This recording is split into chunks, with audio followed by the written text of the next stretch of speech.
ప్రభు నామంలో అందరికీ వందనాలండి. ఈరోజు చిన్న వాక్యం దేవుని వాక్యాన్ని ధ్యానించుకుందామండి. మొదటి పేతురు రాసినటువంటి పత్రిక 5వ అధ్యాయము 8వ వచనం. మొదటి పేతురు రాసినటువంటి పత్రిక 5వ అధ్యాయము 8వ వచనం నుండి, నిబ్బరమైన బుద్ధి గలవారమే మెలకువగా ఉండాలంటండి. బుద్ధి ఎలా ఉండాలంటే నిబ్బరంగా ఉండాలంటండి, స్టాండర్డ్గా ఉండాలంటండి, ఒక ధైర్యాన్ని కలిగి ఉండాలంటండి. అది ఎందులో ఉండాలనేది మనం చెప్పుకుందామండి. స్థిరమైన బుద్ధి కలిగి ఉండాలి. ఎవరు ఎందు ఉండాలి? ఫస్ట్ బుద్ధి ఎలా ఉండాలి? నిబ్బరంగా ఉండాలి. మేము దేవుని నమ్ముకున్నాము అనేటువంటి ఒక గుండె ధైర్యం ఉండాలి. రేపొద్దున మేము చనిపోతే పరలోక రాజ్యానికి వెళ్తాము, దేవుడు మా కోసం పరలోకాన్ని ఇస్తాడు అనేటువంటి ఒక ధైర్యం కలిగి ఉండాలండి. అందుకే నిబ్బరమైన దేవుని నమ్ముకున్న ప్రతి ఒక్క బిడ్డ నిబ్బరమైనటువంటి గుండె ధైర్యం కలిగి, అలాంటి హృదయం కలిగి ఉండాలండి. ఎందుకంటే రేపొద్దున మనం గుడారం అండి, ఇది యాత్ర చేసుకునేటువంటి గుడారం అండి ఈ శరీరాన్ని మనం విడిచి వెళ్ళిపోయిన తర్వాత మనము ఒక నిబ్బరమైన గుండె కలిగి ఉండాలి అంటే అది దేవుని అందే అవుతుందండి. నిబ్బరమైన మనస్సు అంటే ఎలా అండి? ఒకవేళ మనం చనిపోతే మనం పరలోకానికి వెళ్తాము, బ్రతికితే భూమి మీద దేవుని చిత్తానుసారంగా దేవునికి ఇష్టలమే జీవిస్తాము. ఒకవేళ చనిపోతే పరలోకానికి వెళ్తామనేటువంటి నిబ్బరమైన ధైర్యాన్ని కలిగి మనసు కలిగి ఉండాలంటండి. అది ఎవరికి ఉంటుంది అనేదంటే స్థిరమైన బుద్ధి కలిగి ఉండాలంటండి. దేవుని యందు మనస్సు బుద్ధి సమస్తము స్థిరంగా ఉండాలంటండి. మరి మన బుద్ధి ఎలా ఉందండి? స్థిరంగా ఉందా దేవుని యందు? లేకపోతే మనము అన్యులతో కలిసి అన్య సాంప్రదాయాలు చేస్తూ, లేకపోతే మనకి నచ్చిన విధానాలతో, మనకి నచ్చిన వాళ్ళతో, అల్లరితో కూడిన ఆటపాటలు అలాంటి సమస్తవన్నీ చేస్తూ ఉన్నామా? మనం దేవుని సంతోషపెట్టే వారంగా ఉన్నామా? మరి మనుషుల్ని సంతోషపెట్టే వారంగా ఉన్నామా అనేటువంటిదే మనకు ఆలోచించుకోవాలండి. ఒకసారి బాప్తిసం పొందిన తర్వాత జీవం గల దేవుడు మనల్ని సంఘములో చేర్చిన తర్వాత, క్రీస్తు ప్రభు రక్తంలో కడగబడిన తర్వాత, మనము సంఘములో చేర్చబడిన తర్వాత దేవుని యందు నిబ్బరంగా ఉండాలంటండి. దేవుని యందు స్థిరంగా ఉండాలంటండి. అలా స్థిరంగా నిబ్బరంగా ఉండేవాళ్ళు పరలోక రాజ్యాన్ని ఇస్తాను అనేసి దేవుడు చెప్తున్నాడండి. అయితే శ్రమలకు భయపడకూడదండి. వచ్చేటువంటి శ్రమలు వస్తూనే ఉంటాయి. కేవలం మనము జీవం గల దేవుని మీద భారం వేసి దేవుని దగ్గర మనసు విప్పి ప్రార్థన చేసినట్లయితే మనకి శ్రమలు రావంటండి. శ్రమలు వచ్చినా కూడా దేవుడు నువ్వు ఎంతవరకు సహించగలుగుతావో అంత మాత్రపు శ్రమలే నీకు వస్తాయి, అంతకుమించి నేను పెట్టను అంటున్నాడు. నీకు బాధ ఉందా? నీకు ఇక్కట్లు ఉన్నాయా? నీకు ఇబ్బందులు ఉన్నాయా? నీకు ఏదైనా సమస్య ఉందా? నా దగ్గరికి రా, నా దగ్గరికి వస్తే ఆ సమస్యకు పరిష్కారం నేను చూపిస్తాననేసి దేవుడు చెప్తున్నాడండి.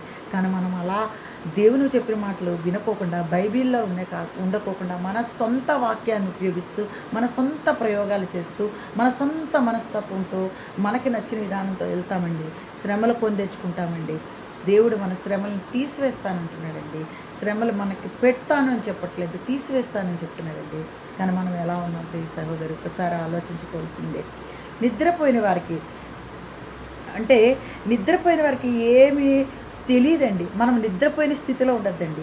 జీవంగల దేవుని తెలుసుకున్నాం, జీవంగల దేవుని నమ్మాము.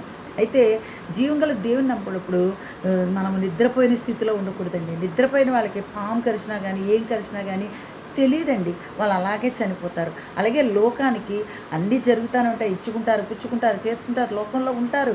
నెమ్మది కలిగి ప్రశాంతమైన నిద్రలో హ్యాపీగా వాళ్ళు చేసుకుంటూ ఉంటారు. హఠాత్తుగా ఏదో ఒక రోజు మరి మనిషి కుమారుడు రాకడ వస్తుంది.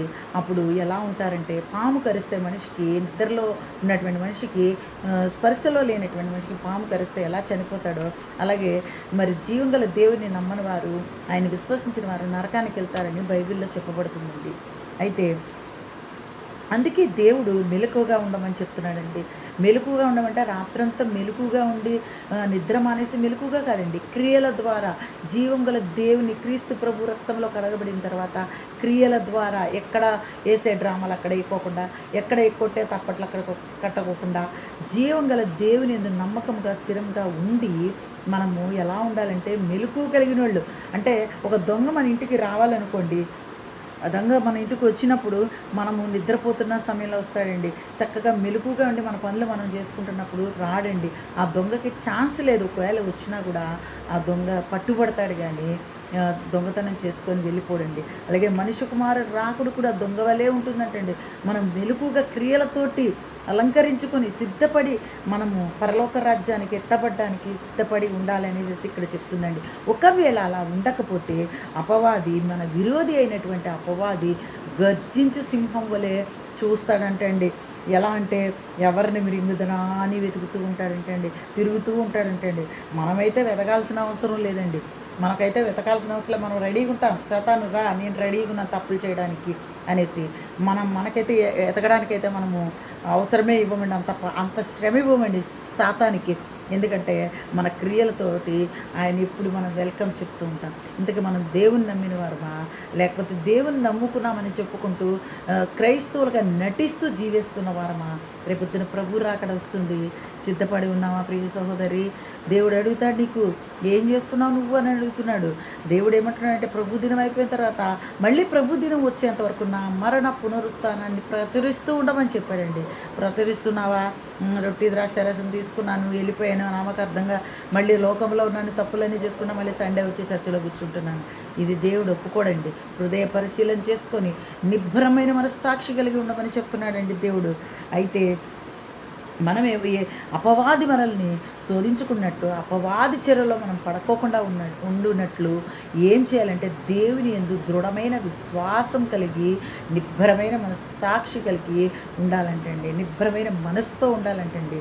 అలాగే విశ్వాసంతో దేవుని యందు ఖచ్చితంగా ఉన్న వాళ్ళకి అపవాది ఏం చేస్తాడంటే అండి, ఏమీ చేయలేడంటండి. అమ్మో, వీళ్ళకి ఎంత ట్రై చేసినా కూడా, ఏబుని గుర్తు చేసుకోండి మీరు ఒకసారి, యోబుని గుర్తు చేసుకోండి. ఎంతమంది ఉన్నారండి విశ్వాస వీరుల్లో ఎంతమంది ఉన్నారండి. హెబ్రీ గ్రంథంలో మీరు చదివినట్లే విశ్వాసులు ఈ వీరులకు ఒక జాబితా ఉందండి, ఒక మొత్తం అధ్యాయం ఉందండి.